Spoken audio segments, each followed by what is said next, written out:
Thank you.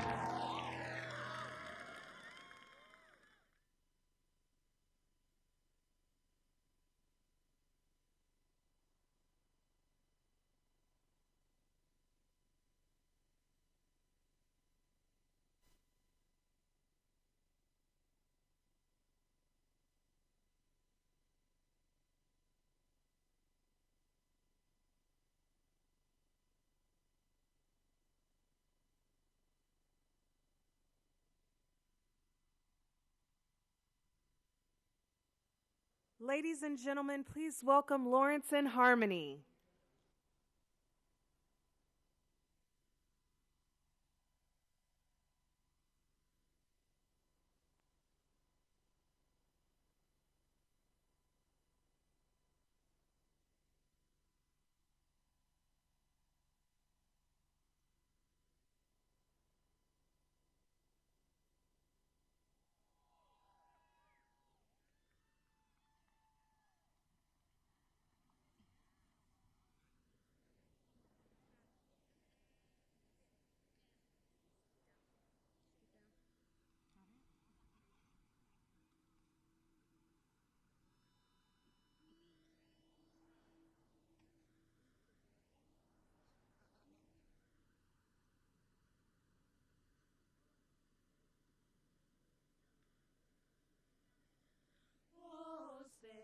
Can you see by the dawn's early light what so proudly we hailed at the twilight's last gleaming, whose broad stripes and bright stars through the perilous fight o'er the ramparts we watched were so gallantly streaming, and the rocket's red glare, the bombs bursting in air, gave proof through the night that our flag was still there. Oh, say does that star-spangled banner yet wave o'er the land of the free and the home of the brave?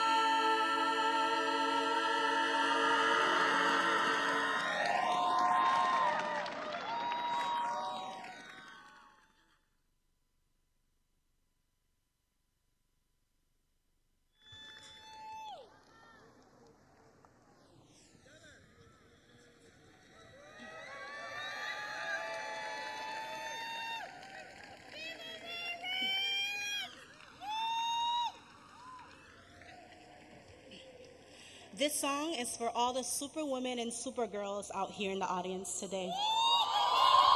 Especially Elizabeth Warren.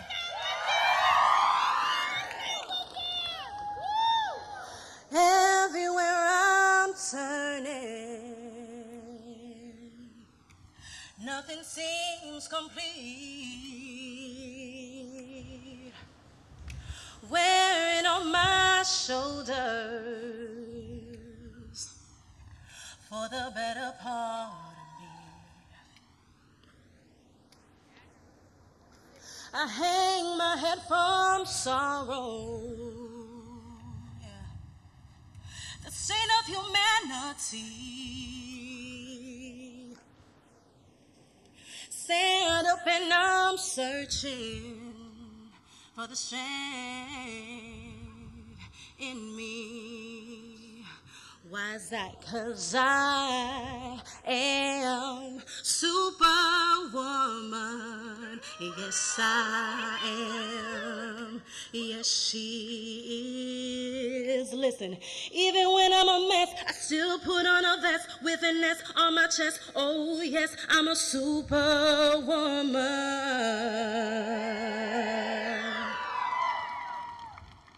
for all the mothers fighting for better days to come. And all my women sitting here coming to come home before the sun. Listen. And all my sisters coming together, say yes I can, yes we will, 'cause I am Superwoman. Say yes I am, yes I am, yes she is. Even when I'm a mess, I still put on a vest with an S on my chest. Oh yes, I'm a superwoman. Sing it with me. I'm a superwoman. Superwoman. Said I'm a superwoman. Superwoman. Thank you.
Good morning!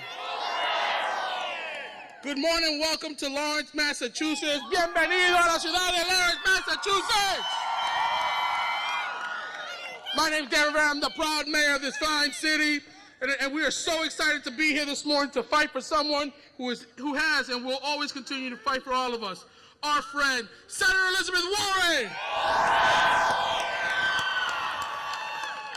Now, you know this work of government isn't easy. We do it with a lot of people, and there's a lot of people in government who are doing fine work here supporting our senator, people that you'll see on stage. But we have to make sure you know who's in the audience with us. Suzanne Bump, our state auditor, is with us. Karen Spilka, our fine Senate president, was with us. Senator Chandler is with us. Representative Vitolo is with us. Dan Cullinane with us. Rep Hay. My Rep Moran is here with us. Mindy Bonham is with us. Ken Gordon, come on, don't get up, come on. Dave Rogers with us. Michelle Du Bois. Some fine mayors with us too. Kim Driscoll, the fine city of Salem. Now, friend from Holyoke, Alec Morse. Now, ladies and gentlemen, I have the honor of standing with two of my closest friends this morning. We all had the honor of working to make Elizabeth Warren the first woman elected to the United States Senate from the Commonwealth of Massachusetts in 2012.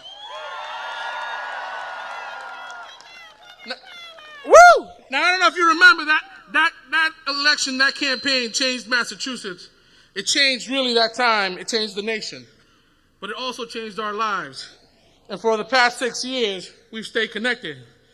And the fruits of that is that we were staffers, and now we have a mayor, a sheriff, and the first woman to be city council president in Boston. Over that time, we've cried together, we resisted together, and you know what? We sure as hell persisted together. And we're a family, and there's no place we would rather be this morning. This morning, we gather in the birthplace of the Industrial Revolution and the labor movement, the place where women at the turn of the century first led the fight for fair wages and safer working conditions. They wanted dignity in the workplace. That's why they said, we want bread, but we want roses too.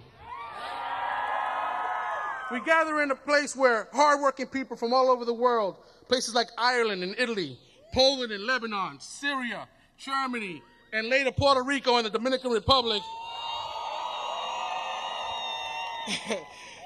we all have come in pursuit of a dream, an American dream, a dream of prosperity and opportunity, the dream of a life you can be proud of.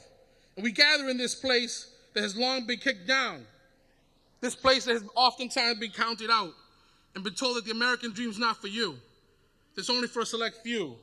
But you know what we do in Lawrence? Nevertheless, we persist.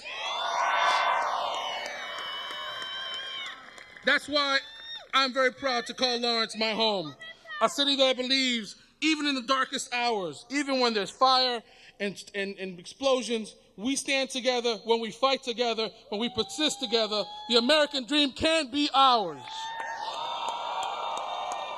But that promise is not just for us, it's for our children and our children's children, whether they're born rich or born poor, whether they're born in the city, a suburb, or small town, born gay, straight, or trans, Christian, Muslim, or Jew. The promise of America belongs to all of us. It's that very dream that brings us here today, because here's the truth. To make that dream a reality, we need a friend and partner in the White House. And that partner for us can be Elizabeth Warren. Para hacer esa realidad, ese sueño americano, necesitamos una amiga, una compañera en la Casa Blanca. Y para nosotros puede ser Elizabeth Warren. Now, I've known Elizabeth, I'm going to get a little personal for a second, for a little while now. And last year, when the gas explosions crippled our city, one of the first calls I got, one of the first visits we got, was from all the elected officials that came through, was from Elizabeth Warren. And that's just who she is. Elizabeth will fight for us to tip the scales back into the working family side. She will see immigrants for what we are, the backbone of America. All you have to do, yeah, all you have to do is listen to Elizabeth Warren's mom's story. The fear of losing a home, or not having enough money to pay the bills, or the grocery shopping list. I call that paycheck stress. You know, you felt that paycheck stress. The fear that no matter if you work a full week or overtime, an honest week of work, that when you get that paycheck, it just ain't gonna make it. Paycheck stress turns your stomach. It makes you lose sleep. It embarrasses you. And one thing I know about Elizabeth Warren is that she knows what it means to grow up in a family that lives paycheck to paycheck, that has experienced that. And when you see that as a young kid, like she saw it, when you feel that as a young kid, you'll never forget it. And that's why I'm proud to be here today, because in Elizabeth Warren, we have someone who will never forget what and who she is fighting for. A person that is honored to hold the awesome power of the presidency of the United States, will use that power to rid the paycheck stress from every child's stomach. Rid that check stress from mothers and fathers' stomachs everywhere. And it's not just a vision. She'll make it her mission. Her mission to make sure that paycheck stress is gone from everybody's stomach, and we never feel that way anymore. So join me in celebrating and getting behind our great Senator, Elizabeth Warren.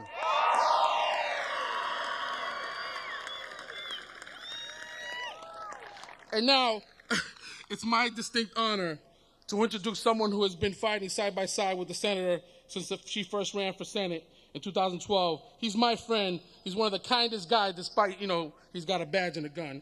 He's one of the kindest guys, but one of the toughest public servants I know. Our friend, Sheriff Steve Tompkins!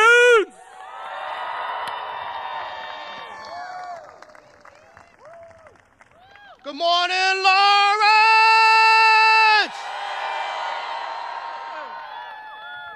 Is Lawrence in the house?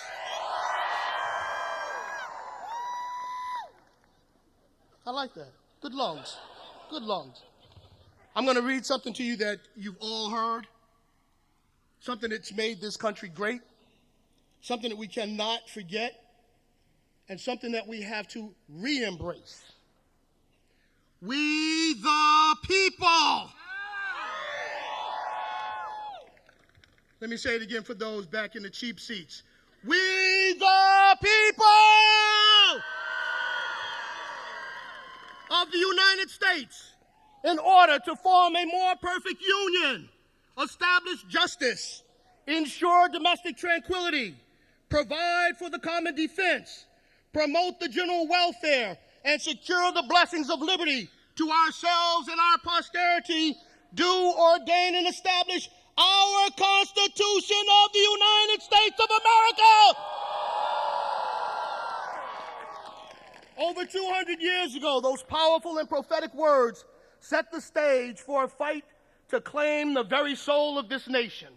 A fight for fairness, a fight for equality, and a fight for justice in America. We're here this morning because we know that fight is far from over. Too many families are living paycheck to paycheck. Too many politicians are bought and paid for by the rich and powerful.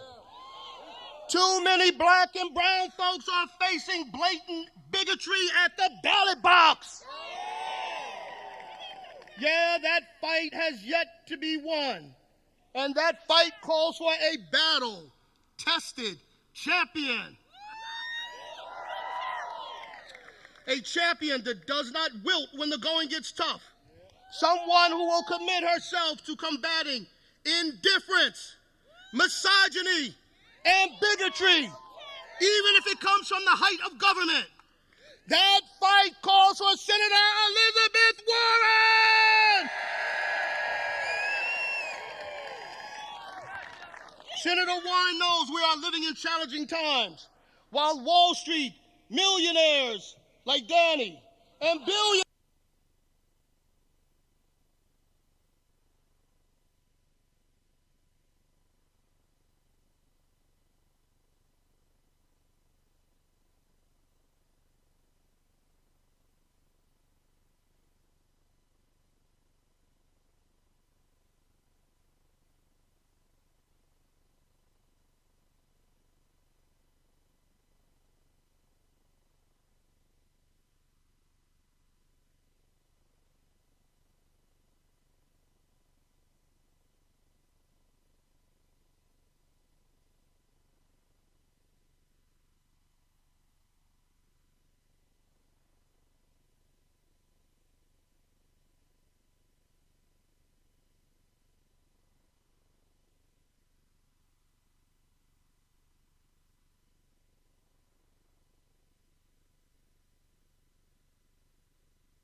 Our change agent has arrived.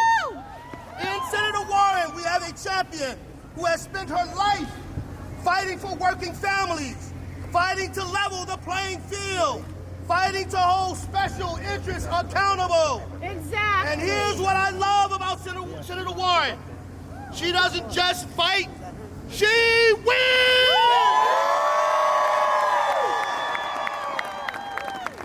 We are here this morning because we're in the fight with her all the way! As I wrap up, let me say this to you. Our leaders are not thrust upon us. We choose them with the crowning jewel of our democracy, and that is the right to vote. Yes! Yes! We're here today because we've made our choice. We know what kind of president we want. And we're here to make Elizabeth Warren the next president of the United States of America! Yes! It's not easy. The road to election day will be full of twists and turns. But in Elizabeth, we have a champion. And I believe, just as I did when I met her during her senatorial campaign all those years ago, that she has what it takes to get the job done. I saw it firsthand during her first campaign of her life, where she beat the odds, where she silenced the naysayers. Anybody see Scott Brown lately? He's in New Zealand. Jeff Deal? No. And became the senior senator from the state of Massachusetts. And right there in the trenches, fighting with Mayor Rivera and I in 2012, helping to make history, was our dear friend, our sister, someone who has gone on to make history herself, City Councilor Michelle Wu!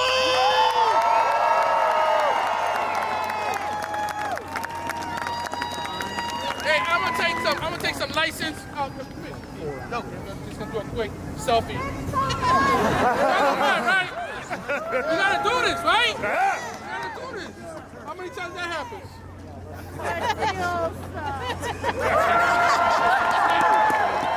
I lost my skills. Everyone say All right, we're gonna get some music. We'll be right back.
Ladies and gentlemen, please welcome Lawrence Mayor Dan Rivera, Suffolk County Sheriff Steve Tompkins, and Boston City Councilor Michelle Wu.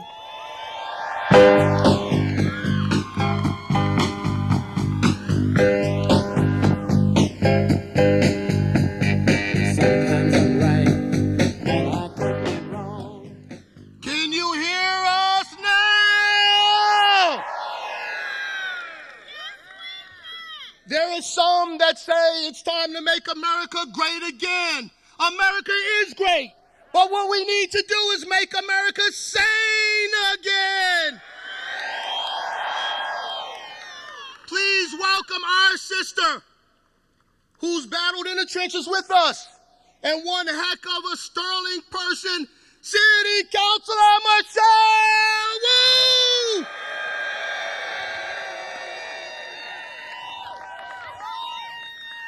Good morning, Massachusetts!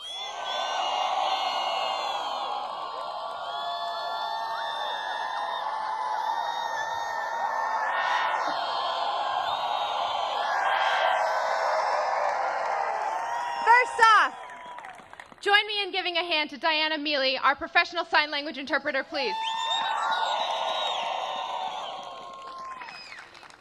Good morning. My name is Michelle Wu. I'm proud to serve on the Boston City Council. And I'm proud to have amazing colleagues in government like Mayor Dan Rivera and Sheriff Steve Tompkins. Alongside the mayor and the sheriff, I got my start in politics with Elizabeth Warren.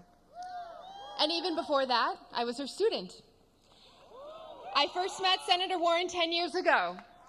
I was a first-year law student, and from the minute she walked into the classroom, you knew she was a real deal.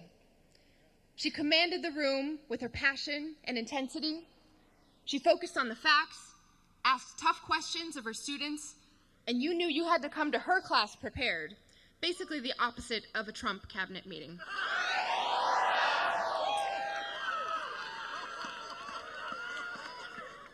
Senator Warren's law classes were why idealistic young people go to law school.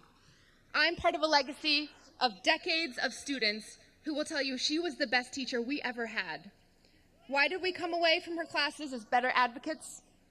Because she didn't just teach how to argue a case or issue, but pushed us to dig deeper, not to accept the legal system as it is, but to understand the forces of power and influence that wrote the laws to begin with. We had a teacher who not only equipped her students with the tools to make change and to hold the system accountable, but inspired us with her own example. She would teach our class Monday through Wednesdays, then hop on a plane to Washington, D.C. for the rest of the week to oversee the regulations needed after the Wall Street bank bailouts. There, she spoke up for us and fought for the creation of a watchdog agency to level the playing field. We'd see clips of her on CNN and MSNBC grilling the Treasury Secretary or powerful U.S. senators, and then we'd see her back in class the next day grilling us on our readings. She would go on to win that fight, creating the Consumer Financial Protection Bureau.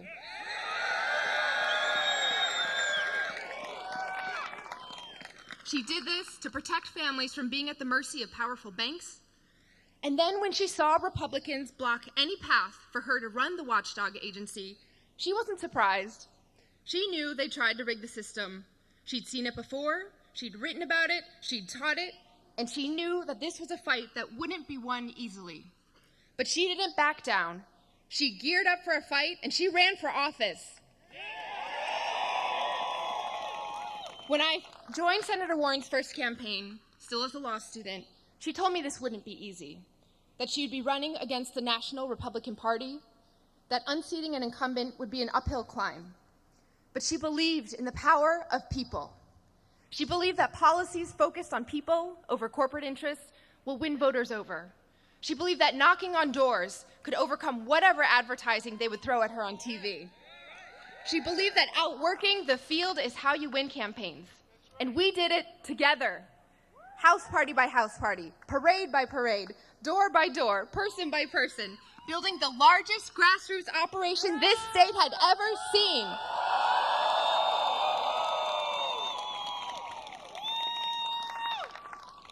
Know this: when Senator Warren sees someone in office who doesn't represent the people, she doesn't accept it. She gears up for a fight. In 2012, she fought against the ads, the polls, the corporate interests, and she took back the U.S. Senate seat as the first woman elected to the Senate from Massachusetts. Since then, she hasn't stopped fighting for us. In D.C. and around the country, she's built a progressive movement to empower all of us to create a future where every person has a voice. And she's inspired progressive young people, women, first-time candidates from every background, and communities who have been left behind to know that they can run and win elections too. She is a major reason why I ran for office and why countless other young people have run in Massachusetts. As a millennial elected official, I am thrilled by the energy in this new generation, running for Congress, for state rep, for city council, because we want bold ideas to fix the deep problems facing our generation, and we're ready to fight for it.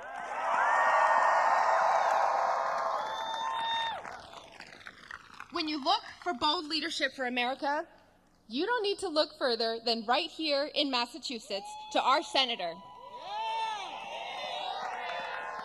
I'm proud to have been a student of Elizabeth Warren's, to have worked on campaigns for her, to have voted for her, to see her representing us in the halls of power.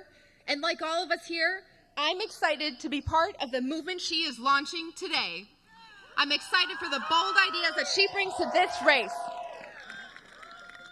I'm excited because we've seen her go up against Republicans before. We've seen her start campaigns as the underdog before. We've seen her bring bold ideas that ignite the grassroots before. We've seen her win and then turn her platform into a foundation for changing the system together.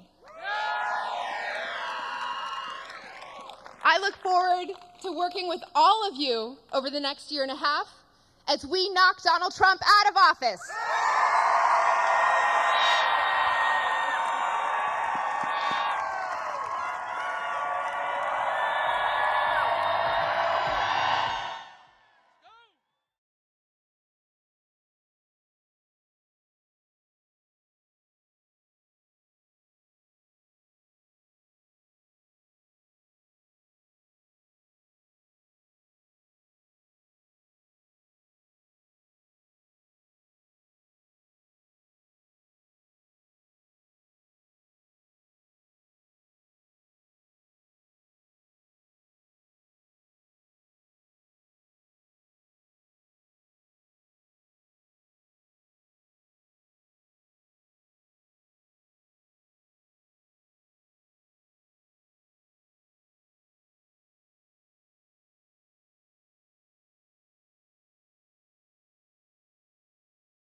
Ladies and gentlemen, please welcome Congresswoman Lori Trahan.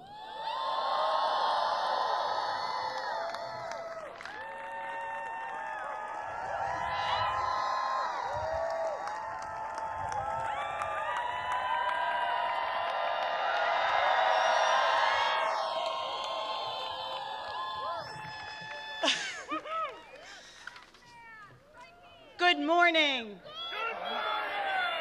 It is so great to be here with you today in this historic city during these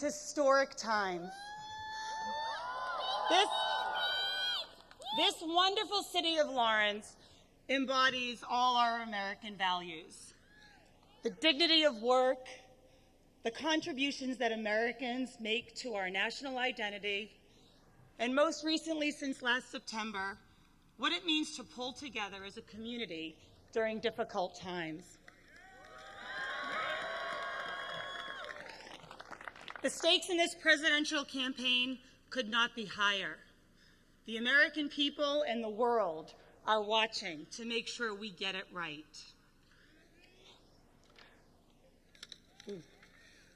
It is critical that we elect a president who acknowledges the fact that while this economy might be working well for the wealthiest amongst us, the vast majority of hardworking Americans are being locked out of opportunity to earn a fair living and support their families. I know this struggle well. I grew up in a working-class family right down the road in Lowell. My dad was a union iron worker, son of Portuguese immigrants. My mom worked multiple part-time jobs while raising my 3 sisters and me. Because of the dignity of hard work that my parents instilled in my sisters and me, I got a job at age 11, and like so many of you, I haven't stopped working since. I know and understand the inherent value of hard work, and I'll always be on the side of workers. But the truth is, despite what the stock market appears to say, wages have been stagnant for decades. Healthcare and prescription drugs continue to climb. The gender pay gap persists across industries. And more young people than ever before are being crushed under student loan debt, limiting their options from the moment they graduate. It is so clear to me that we need to fundamentally reorient our economy around helping hardworking families like yours, like the one I grew up in. And to do this, we need a champion in the White House. We need a champion like Elizabeth Warren. Elizabeth will put her finger on the scale for working families, not banks, not multinational corporations, and not those who can afford to give millions of dollars to political candidates. It is my honor to be here today to support Elizabeth because she has fought for working-class families her entire career. Elizabeth Warren has been fighting unapologetically against the status quo to advance a progressive agenda for workers and for women long before she got to the United States Senate.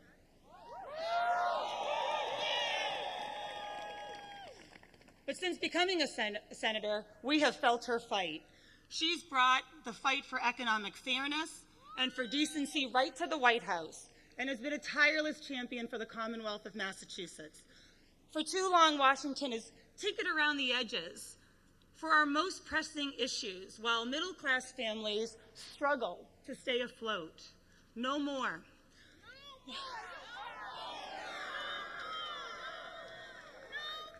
We could count on a President Warren to wake up each and every day and put the needs of the American people at the forefront of our policy debates and enact real, enduring, and significant change. Elizabeth has proven time and again that she is up to this challenge, and I am proud to be with her in this fight. Over a century ago, right here in Lawrence, it was women who helped lead the 1912 Lawrence textile strike, known to all of us as the Bread and Roses strike.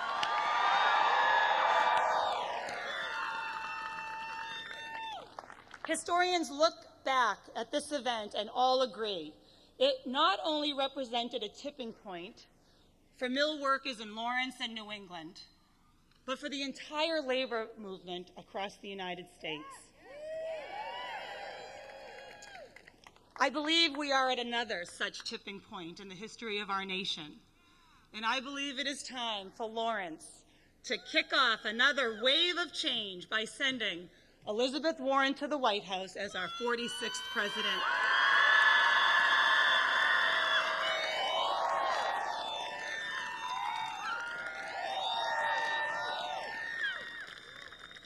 We have such a lineup here today, but I have the distinct honor of introducing another champion for working people, a giant in Massachusetts politics that never shies away from a worthy fight.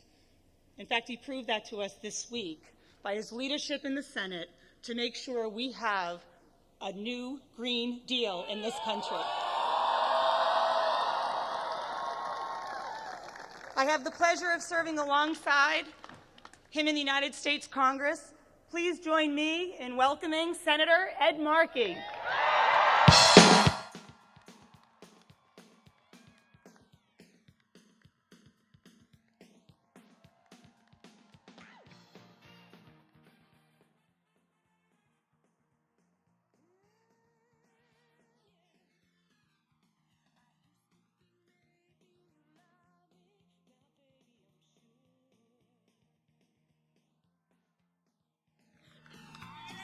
Thank you to Laurie Trahan, and we thank Laurie for making Merrimack Valley proud, for being an incredible representative for all of the people here in Massachusetts and across the country. She is a star, and it is my honor to be here with her today. And I'm honored and I'm humbled to be here today with my dear friend and phenomenal partner in the United States Senate, Elizabeth Warren. Lawrence holds a special place in my heart. This is where my father grew up, on the first floor of a triple-decker on 88 Phillips Street in Lawrence, in the shadow of the mills. This is where my family worked. This is where I am from. And my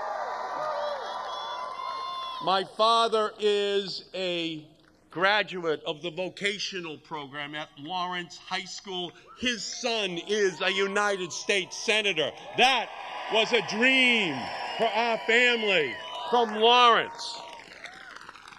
And for my family, and for so many other families, Lawrence is a place where dreams come from.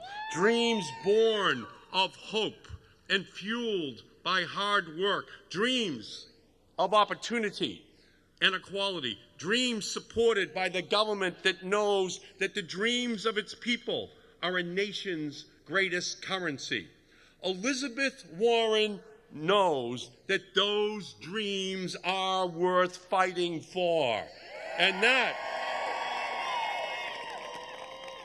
is exactly what I have seen her do in the United States Senate. For 6 years, she has been fighting in the trenches for what is right for the people of Massachusetts and our entire country.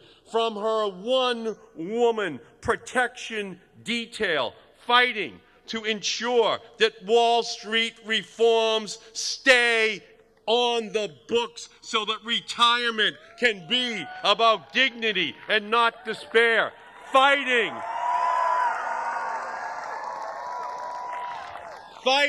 to raise the minimum wage so that no one working 40 hours a week still lives in poverty.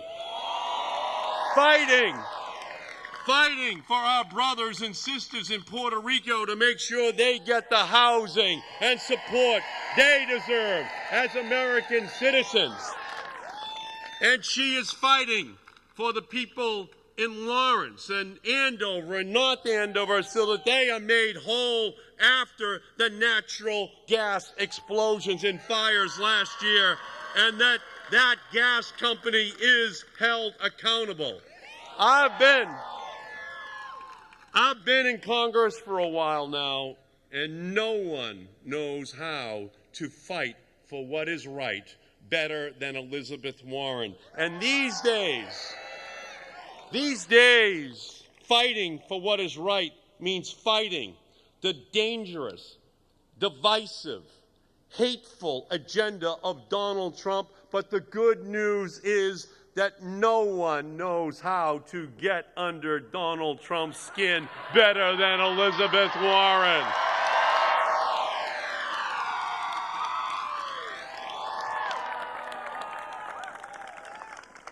Donald Trump may have his tweets, but Elizabeth Warren has her peeps.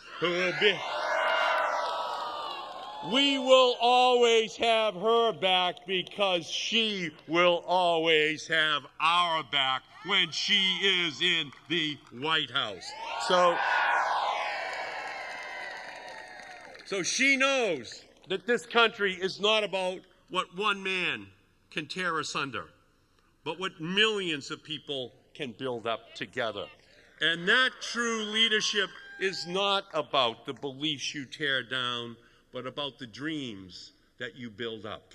Elizabeth knows it was the dream of fair treatment and a safe workplace in Lawrence that moved the mill workers to strike in 1912 and demand protections. She knows that it is a dream of a good job and a quality education that brings our immigrants to our shores, and that our democracy is stronger for those immigrants coming to our country. She knows that it is a dream of a college education and affordable health care that drives a single mother to work 2 jobs, take night classes, and count pennies. And she knows that it is the job of government to support the dreams of every man, woman, and child in this country so that their dreams can come true. And that is why I am here today. And that is why we believe in Elizabeth Warren and her dreams for our country.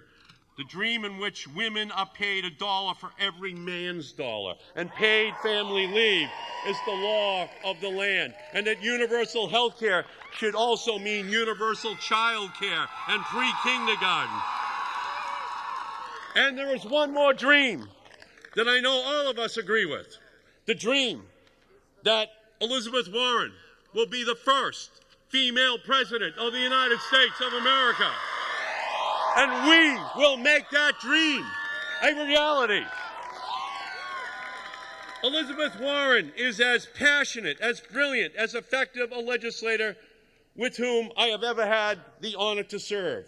We are blessed to have her serving here in Massachusetts, and we will soon have her bring her passion and her brilliance and see her serving in the Oval Office of the White House. That is our dream. So let us get to work electing Elizabeth Warren as the next president of the United States and show the world that the dreams of all of our people to make this continue to be the greatest nation on earth. And now, ladies and gentlemen, 1 year after he brilliantly gave the Democratic response to Donald Trump to his State of the Union address last year, now to introduce our greatest response to Donald Trump in 2020, I give you the great Congressman from the state of Massachusetts, Joe Kennedy.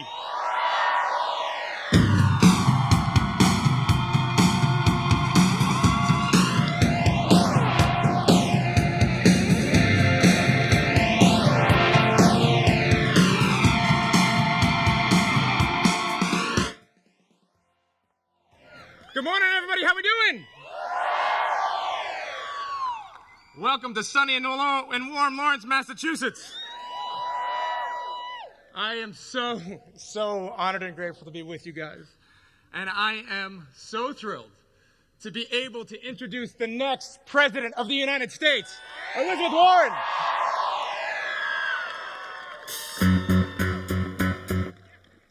Almost. ¿Ustedes están listos para elegir la próxima presidenta de los Estados Unidos? Folks, I want to tell you for a second why I'm here on the very first day of this historic campaign. I'm here because I represent places like Fall River and Taunton and Attleboro. These are proud Massachusetts hometowns, like Lawrence.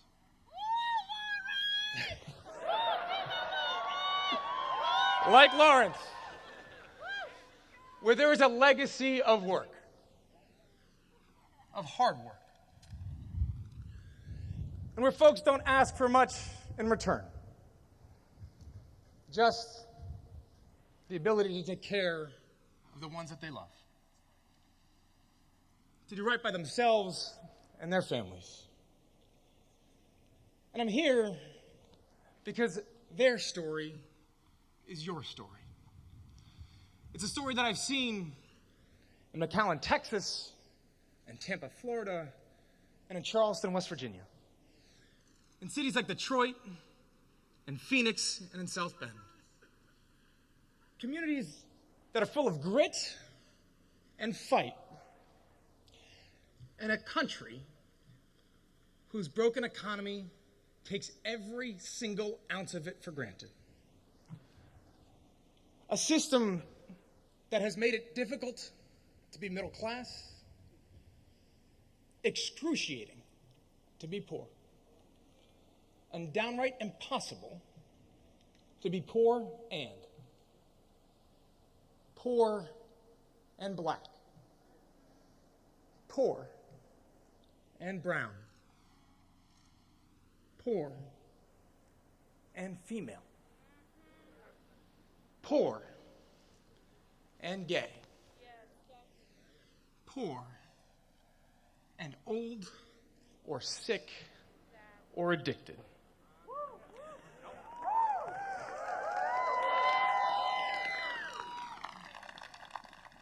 Folks, today we are a country of soaring stock prices and global profits and global force. We are also a country of working poor, of hunger in rich places, and of deep worry for what tomorrow brings. And this has been our fight. The painful disconnects that we have seen for decades. And another young senator named Robert Kennedy discussed some 50 years ago.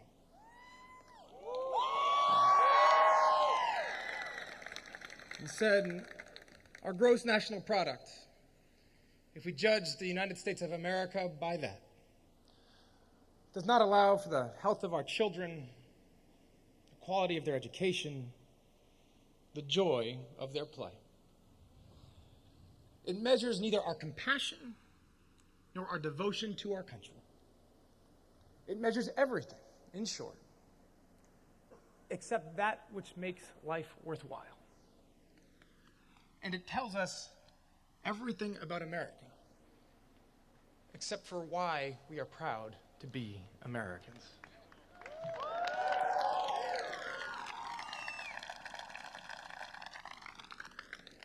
Half a century later, economic injustice remains the challenge of our time, tangled with every other cause we carry: racial discrimination, immigration, climate change, healthcare.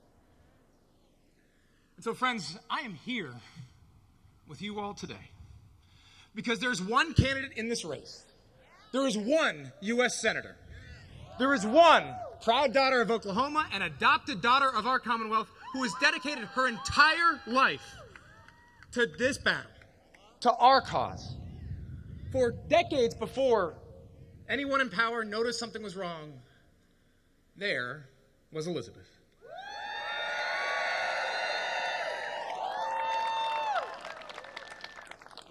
Before most Democrats stood up and said, yes, we passed the Civil Rights Act, and the Fair Labor Standards Act, and the Fair Housing Act, and even Dodd-Frank. But it's not enough. Before there was an editorial every day lamenting about economic inequality, Elizabeth Warren knew that stock prices don't offer a full accounting of our country's economic story. Medical bankruptcies, foreclosures, and paychecks are part of that story too. And the most powerful nation on earth, with the most powerful economy in human history, doesn't have to sacrifice people for progress.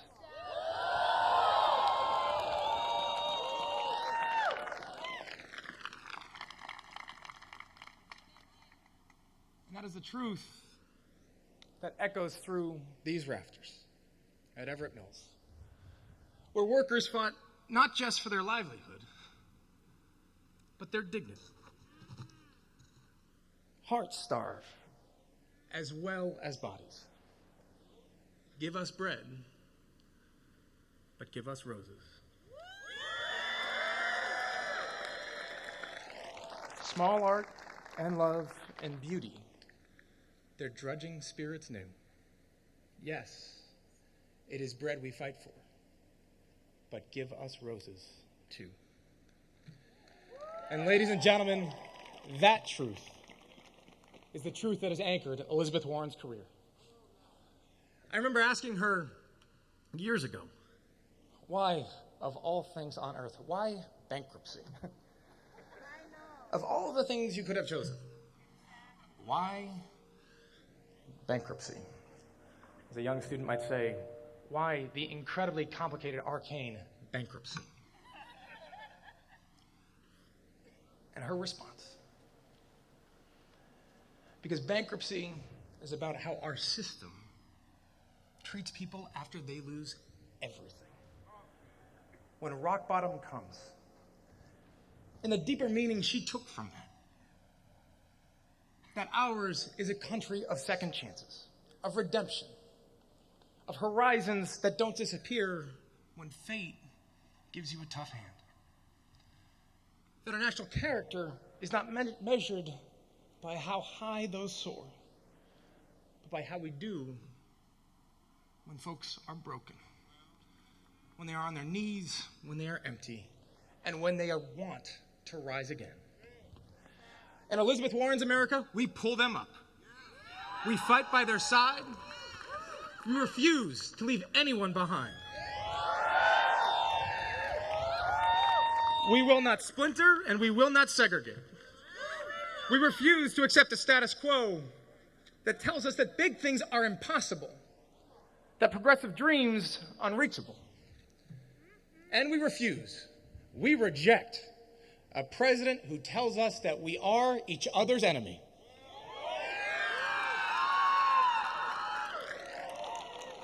Who forces America to fight over the scraps in a system instead of uniting against the system, who deems them only worthy of scraps to begin with.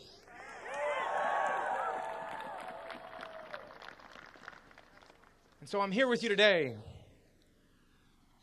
because this country, our country, needs a leader who will restore the solidarity that Donald Trump stole.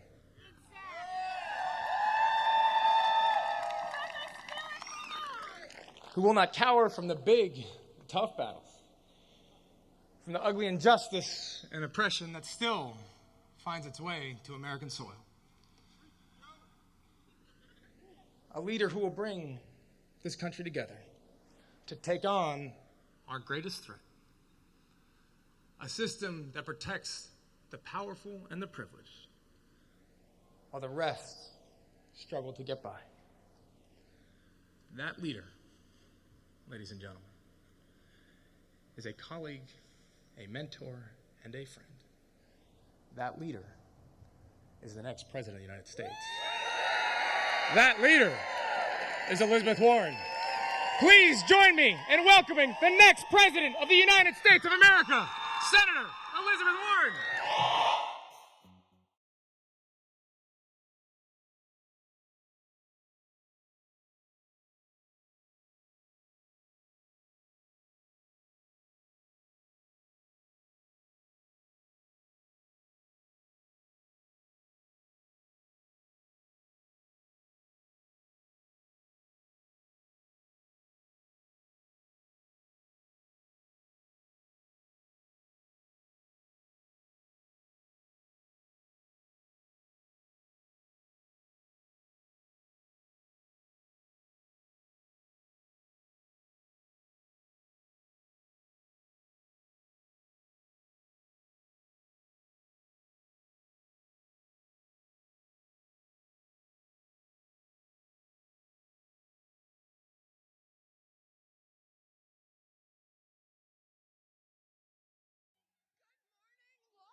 In the 12 years that I've known Joe Kennedy, I've watched him up close as he fights every day for what he believes in.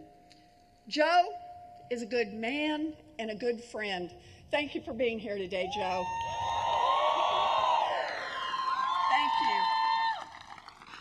And thank you to all of our dynamic speakers who've been keeping everybody fired up and everybody warmed up this morning. And thank you to the best partner ever in the United States Senate. He's been fighting for climate change, and now he's fighting for a Green New Deal, Ed Markey. Let's re-elect him to the Senate next year. And thank you to a woman who is now making her own way in the halls of Congress, Lori Trahan. And thank you to Councilor Michelle Wu, to Sheriff Steve Tompkins, to Mayor Danny Rivera, great leaders and longtime friends.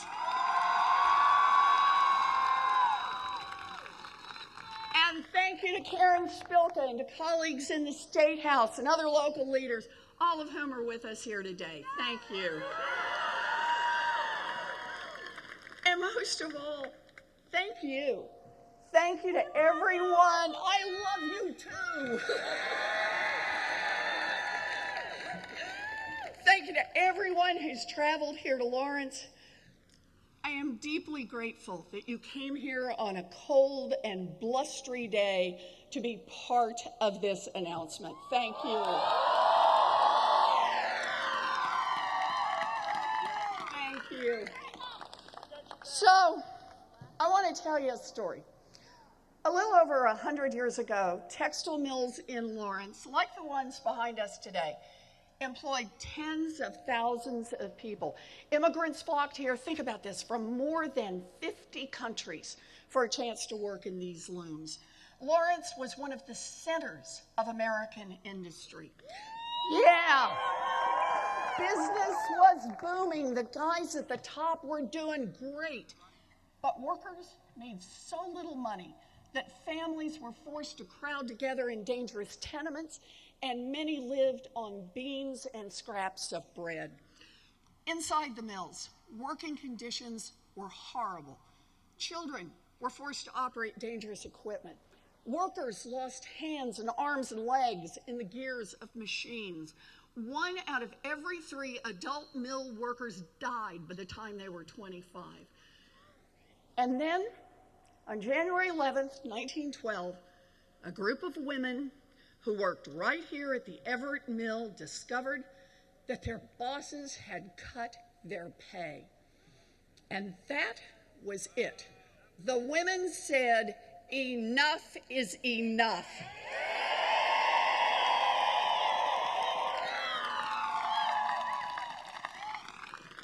They shut down those looms and they walked out. And soon, workers walked out at another mill in town, and then another, until 20,000 textile workers across Lawrence were on strike.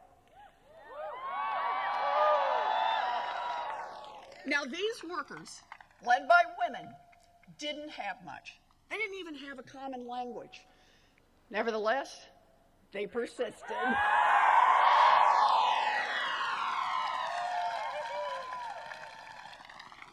Organized. They embraced common goals. They translated the minutes of their meetings into 25 different languages so that the English and Irish workers who'd been here for years and the Slavic and the Syrian workers who were new to America could all stand together.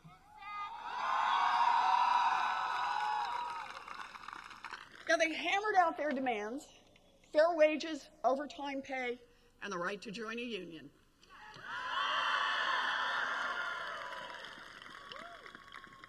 Big businesses at that time called those demands a threat to the very survival of America. And the bosses were determined to shut it down.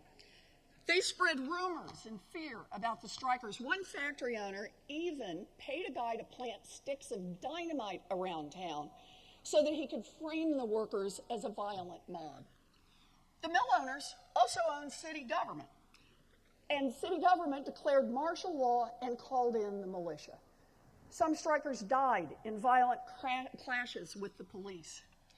Understand, it was a hard fight. Families that were already going to bed hungry had to make do with even less. They were cold, they were under attack, but they stuck together and they won.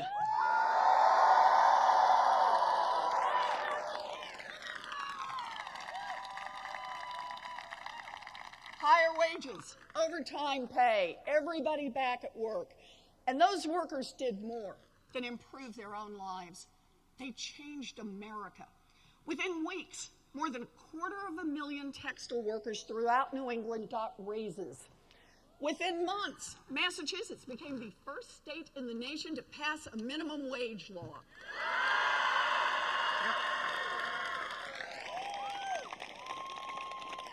And today, there are no children working in factories. We have a national minimum wage and national worker safety laws. Workers get paid overtime, and we now have a 40-hour week. That's right. Because of the workers right here in Lawrence and all across the country, we have weekends.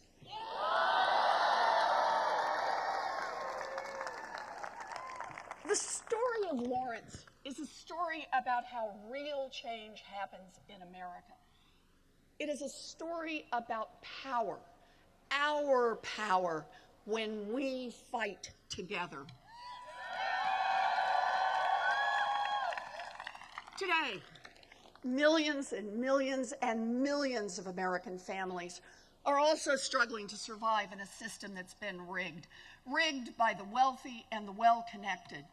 Hardworking people are up against a small group that holds far too much power, not just in our economy, but also in our democracy.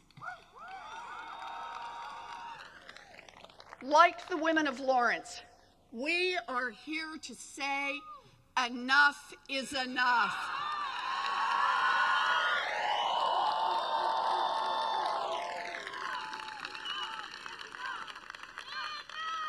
We are here to take on a fight that will shape our lives, our children's lives, and our grandchildren's lives, just as surely as the fight that began in these streets more than a century ago.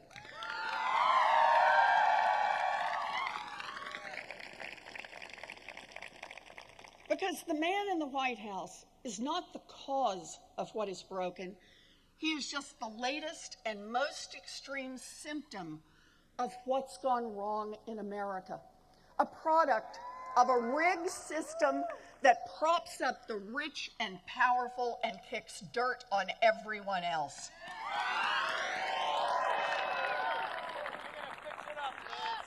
So once he's gone, we can't pretend that none of this ever happened. It won't be enough just to undo the terrible acts of this administration. We can't afford just to tinker around the edges, a tax credit here, a regulation there. Our fight is for big structural change.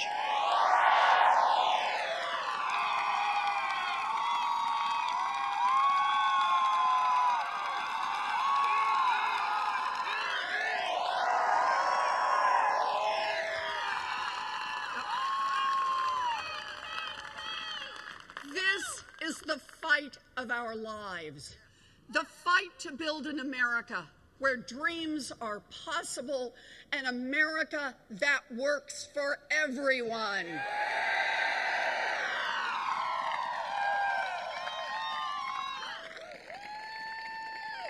And that is why I stand here today to declare that I am a candidate for President of the United States of America.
truth is, I've been in this fight for a long time. I grew up in Oklahoma on the ragged edge of the middle class. Now, when my daddy had a heart attack, my family nearly tumbled over the financial cliff. But we didn't. My mother, who was 50 years old and had never worked outside the home, walked to Sears and got a minimum wage job answering the phones. That job saved our house, and it saved our family. I ended up at a commuter college that cost $50 a semester.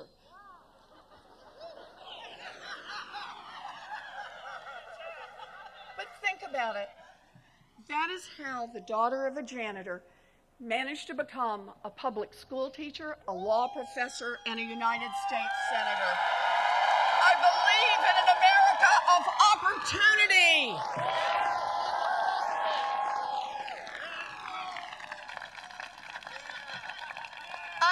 I've spent most of my life studying what happened to families like mine, families caught in the squeeze, families that go broke. And what I found was that year after year, the path to economic security had gotten tougher and rockier for working families, and even tougher and even rockier for people of color. I also found this wasn't an accident. It wasn't inevitable, no. Over the years, America's middle class has been deliberately hollowed out, and families of color have been systematically discriminated against and denied their chance to build some security. Now, it started very quietly. The richest and most powerful people in America, they were rich. I mean, really rich. But they wanted to be even richer, and they didn't care who got hurt. So every year, bit by bit, they lobbied Washington and paid off politicians to tilt the system just a little more in their direction. And year by year, bit by bit, more of the wealth and opportunity went to the people at the very top. And that is how today, in the richest country in the history of the world, tens of millions of people are struggling to get by. Since the early 1970s, adjusted for inflation, wages in America have barely budged, but the cost of housing has gone up nearly 2/3. The cost of college has nearly tripled, and 40% of Americans couldn't find $400 to cover an emergency. That is millions of hardworking people in this country whose lives would be turned upside down if the transmission fell out of the car or somebody got sick and missed a week at work. The middle class squeeze is real, and millions of families can barely breathe. It is not right.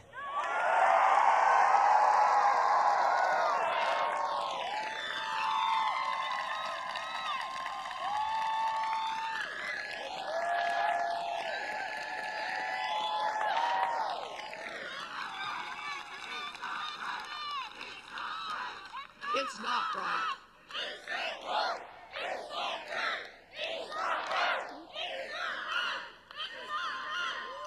Now, this disaster has touched every community in America. And for communities of color that have stared down structural racism for generations, the disaster has hit even harder. Take home ownership. The number one way that middle-class families build wealth in our country. Back in 1960, it was legal to discriminate against families of color.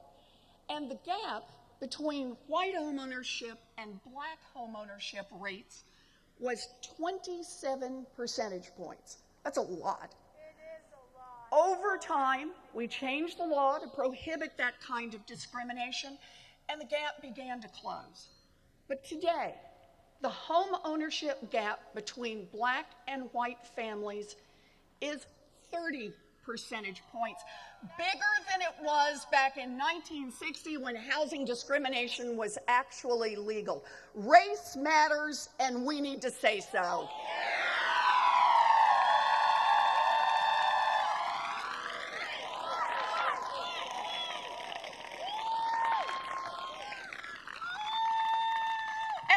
be blind to the fact that the rules in our country have been rigged against other people for a long time.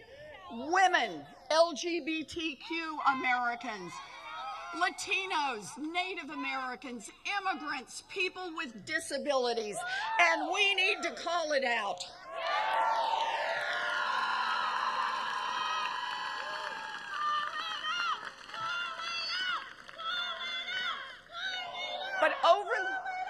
But over the course of a generation, the rules of our economy have gotten rigged so far in favor of the rich and powerful that everyone else is at risk of being left behind. Listen to this. In the 1940s, 90% of all kids were destined to do better than their parents. By the 1980s, the odds had slipped to 50-50. And now, we could be the first generation in American history where more kids do worse than their parents. And meanwhile, the rich and powerful seem to break the rules and pay no price. No matter what they do, they grow richer and more powerful. Bailouts for bankers that cheat, tax cuts for companies that scam, subsidies for corporations that pollute. That's what a rigged system looks like. Too little accountability for the rich, too little opportunity for everyone else.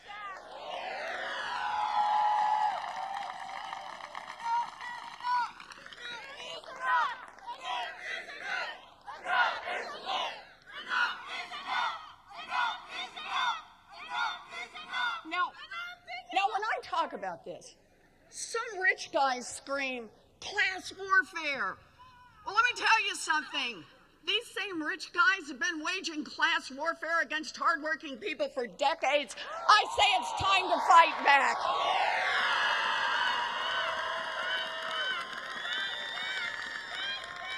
Yep.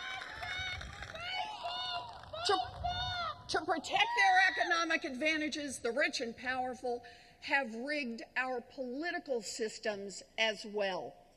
They bought off and bullied politicians in both parties to make sure that Washington is always on their side. Some of them have even tried to buy their way into public office. So today, our government works just great for oil companies, defense contractors, great for private prisons, great for Wall Street banks and hedge funds. It's just not working for anyone else.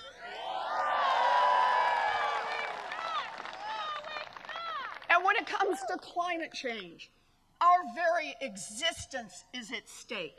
But Washington refuses to lift a finger without permission from the fossil fuel companies. That's dangerous and it's wrong.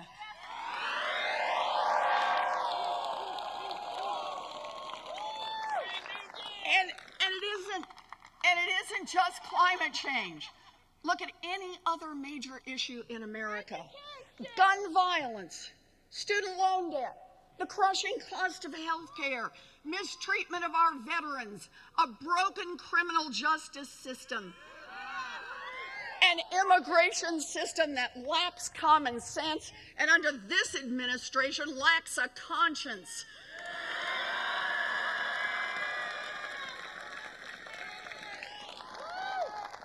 Overwhelming majorities of Americans want action.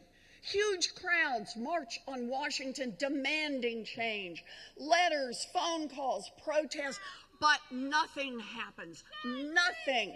Why? Because if you don't have money and you don't have connections, Washington doesn't want to hear from you. When government works only for the wealthy and the well-connected, that is corruption, plain and simple, and we need to call it out.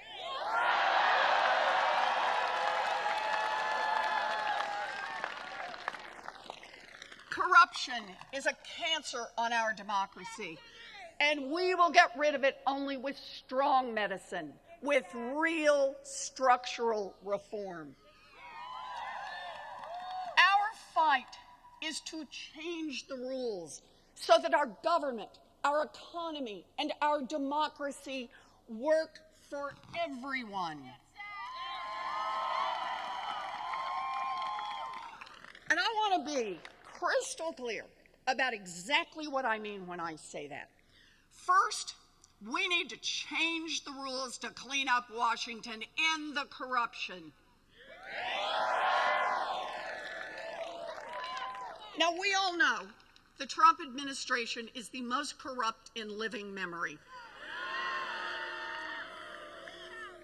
But even after Trump is gone, it won't do just to do a better job of running a broken system. We need to take power in Washington away from the wealthy and well-connected and put it back in the hands of the people where it belongs.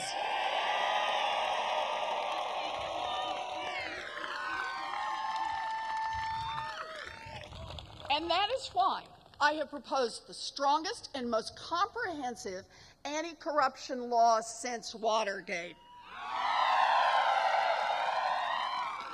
Let me just give you some examples, just some examples. Shut down the revolving door between Wall Street and Washington. End lobbying as we know it. And while we're at it, ban foreign governments from hiring lobbyists in Washington. Oh, and make justices of the United States Supreme Court follow a basic code of ethics.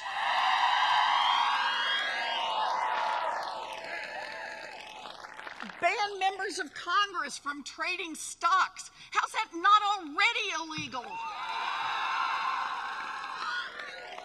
Oh, and just one more. Make every single candidate for federal office put their taxes online. I've done it.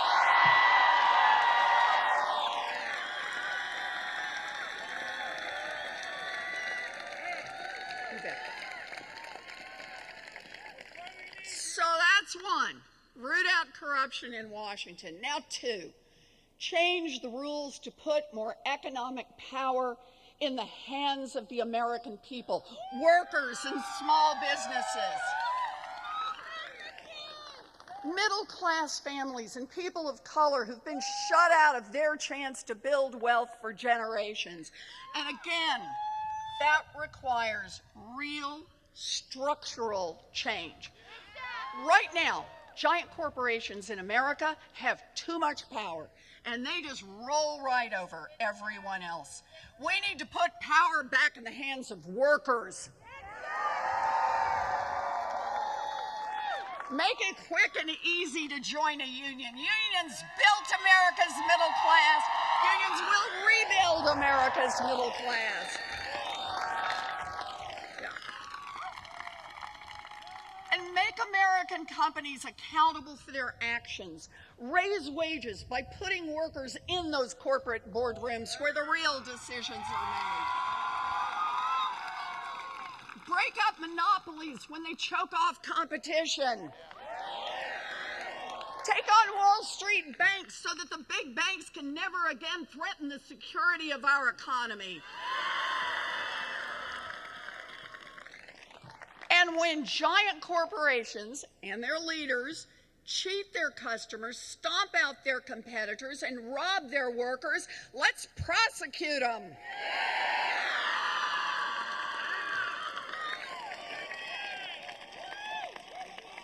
You know, and one more thing. I am tired of hearing that we can't afford to make real investments in childcare, college, and Medicare for all. I'm tired of it.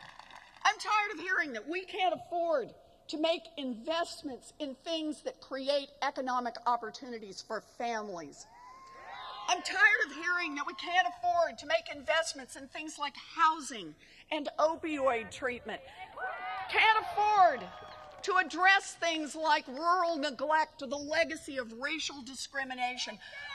I'm tired of hearing what we can't afford because it's just not true.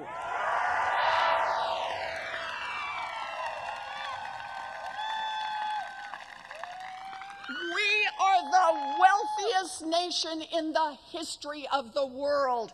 Of course we can afford these investments. But we need a government that makes different choices, choices that reflect our values. Stop handing out enormous tax giveaways to rich people and giant corporations.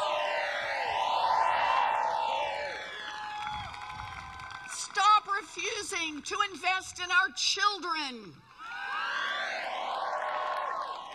Stop stalling on spending money, real money, on infrastructure and clean energy and a Green New Deal.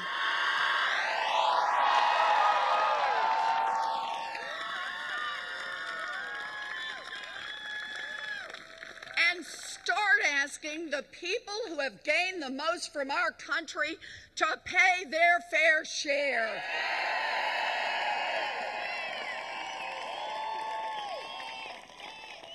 And that includes real tax reform in this country. Reforms that close loopholes and giveaways to the people at the top, and an ultra-millionaires tax to make sure that rich people start doing their part for the country that made them rich.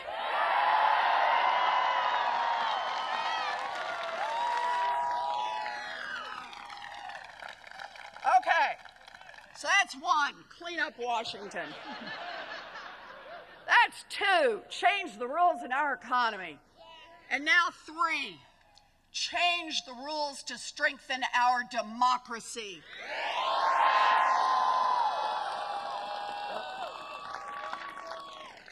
And that starts with a constitutional amendment to protect the right of every American citizen to vote and to have that vote counted.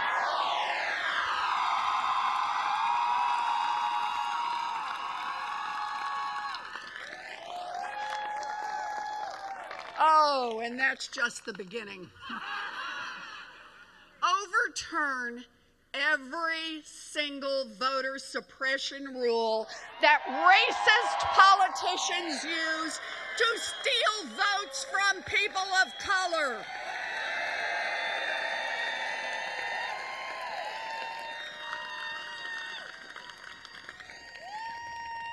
Outlaw partisan gerrymandering by Democrats or Republicans.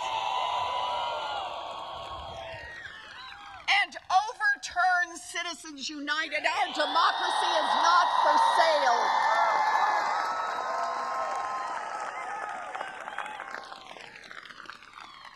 And by the way, if we truly believe that, then we also need to end the unwritten rule of politics that says that anyone who wants to run for office has to start by sucking up to a bunch of rich donors on Wall Street and powerful insiders in Washington. So, I'm opting out of that rule. I'm not taking a dime of PAC money in this campaign.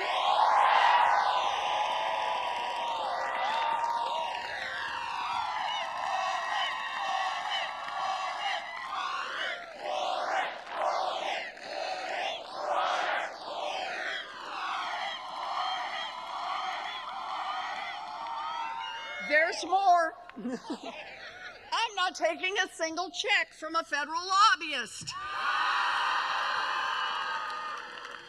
I'm not taking applications from billionaires who want to run a super PAC on my behalf. And I challenge every other candidate who asks for your vote in this primary to say exactly the same thing.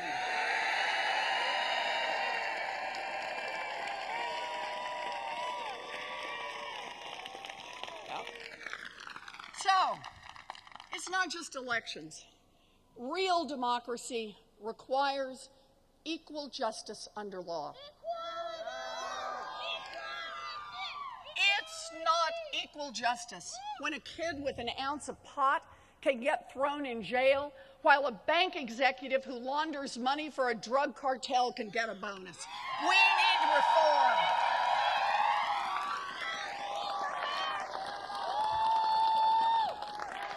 It's does not equal justice when, for the exact same crimes, African Americans are more likely than whites to be arrested, more likely to be charged, more likely to be convicted, and more likely to be sentenced. Yes, we need criminal justice reform, and we need it now.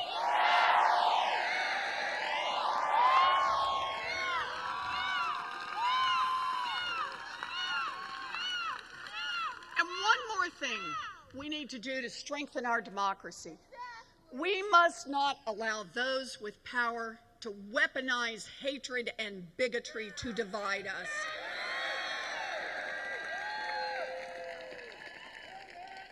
More than 50 years ago, Dr. Martin Luther King Jr. went to Montgomery and warned us about the danger of division.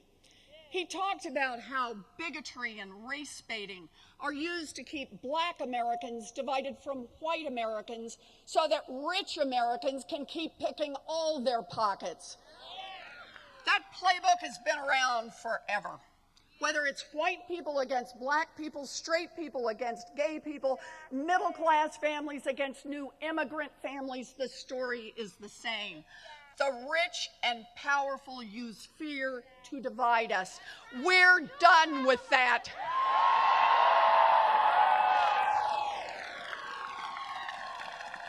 Bigotry has no place in the Oval Office.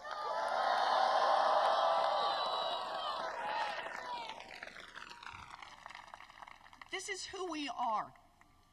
We come from different backgrounds, different religions, different languages, different experiences. We have different dreams. We are passionate about different issues, and we feel the urgency of this moment in different ways. But today, we come together, ready to raise our voices together until this fight is won.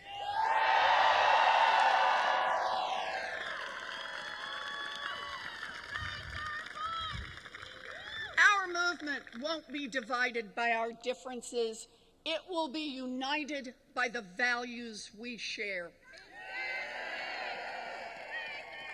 We all want a country where everyone, not just the wealthy, everyone can take care of their families.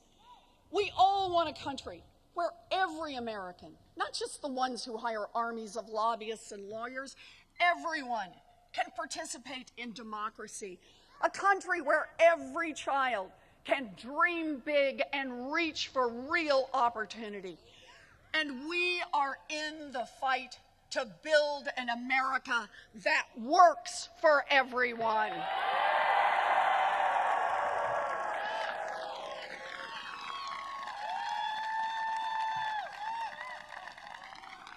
So look, I get it. This won't be easy. Now, there are a lot of people out there with money and power and armies of lobbyists and lawyers. People who are prepared to spend more money than you and I could ever dream of to stop us from making any of these solutions a reality. People who will say it's extreme or radical to demand an America where every family has some economic security and every kid has a real opportunity to succeed. And I say to them, get ready, because change is coming faster than you think.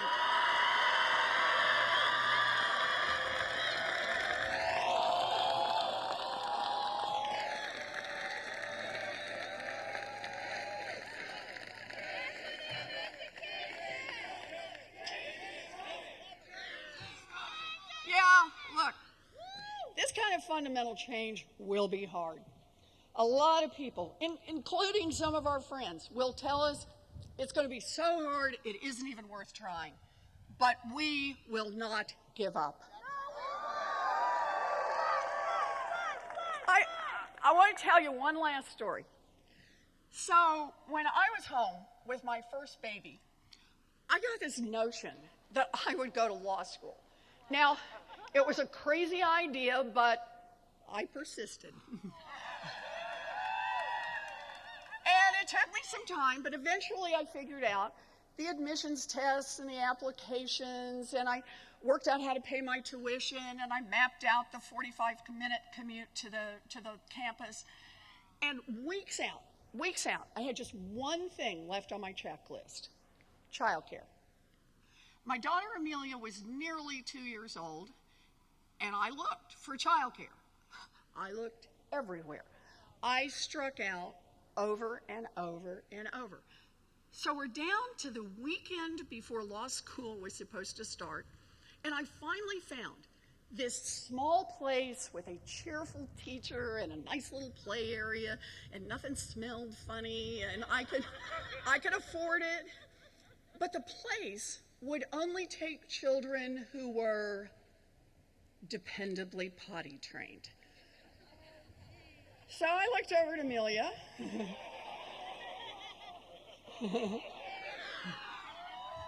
She was happily pulling toys off the shelf, her diaper barely covered by her pink stretchy pants.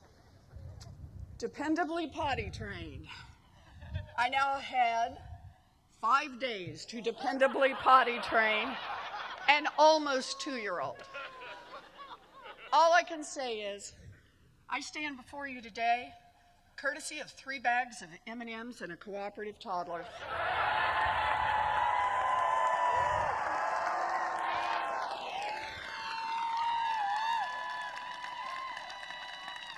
And since that day, I've never let anyone tell me that anything is too hard.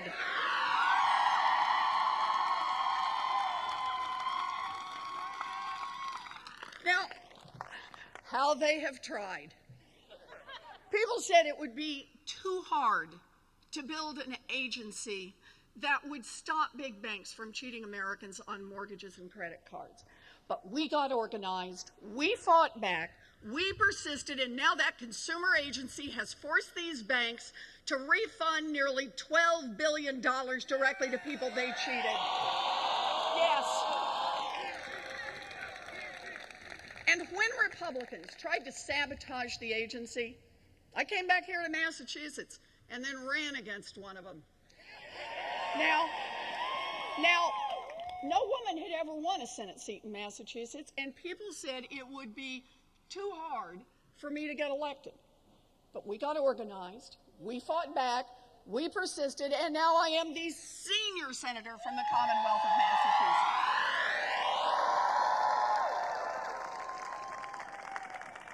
So no, I am not afraid of a fight, not even a hard fight. When the women of Everett Mill walked out from their machines and out into that cold January air all those years ago, they knew it wouldn't be easy. But they also knew what was at stake for themselves and their families. And they weren't going to let anyone tell them it was too hard. Doubters told the abolitionists, it's too hard. Skeptics told the suffragettes, it's too hard. Cynics told the trust busters, it's too hard. Naysayers told the foot soldiers of the civil rights movement, it's just too hard. But they all kept right on going, and they changed the history of America.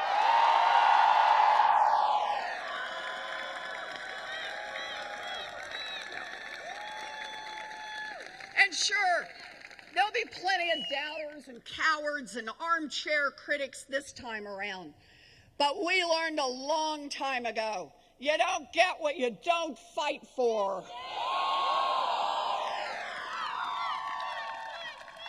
We are in this fight for our lives, for our children, for our planet, for our futures, and we will not turn back.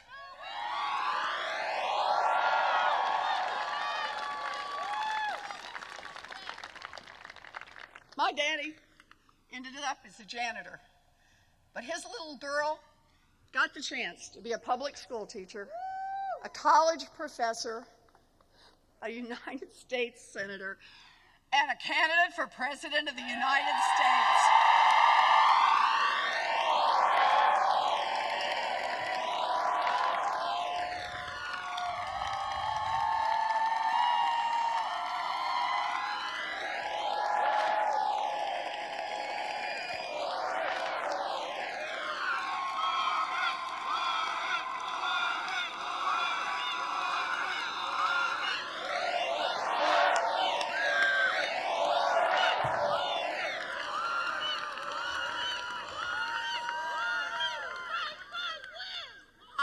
grateful all the way to my bones.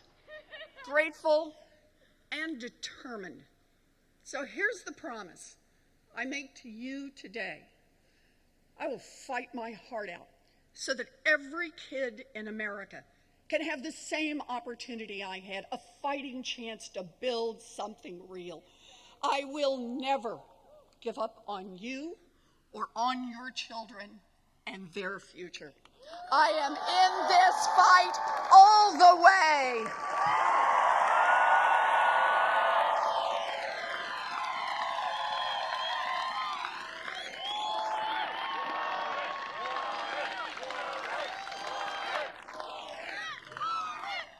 Okay. It's a long way to Election Day, but our fight starts here, and it starts with every one of you. It starts with your decision to get involved right now. So join us on ElizabethWarren.com. Help us organize, volunteer, pitch in $5. We need everyone in this fight. Everyone.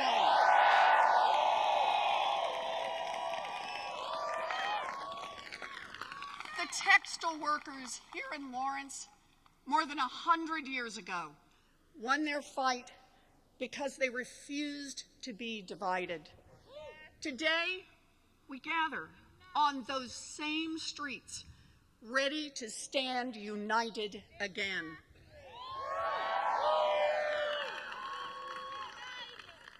This is our moment in history, the moment we are called to.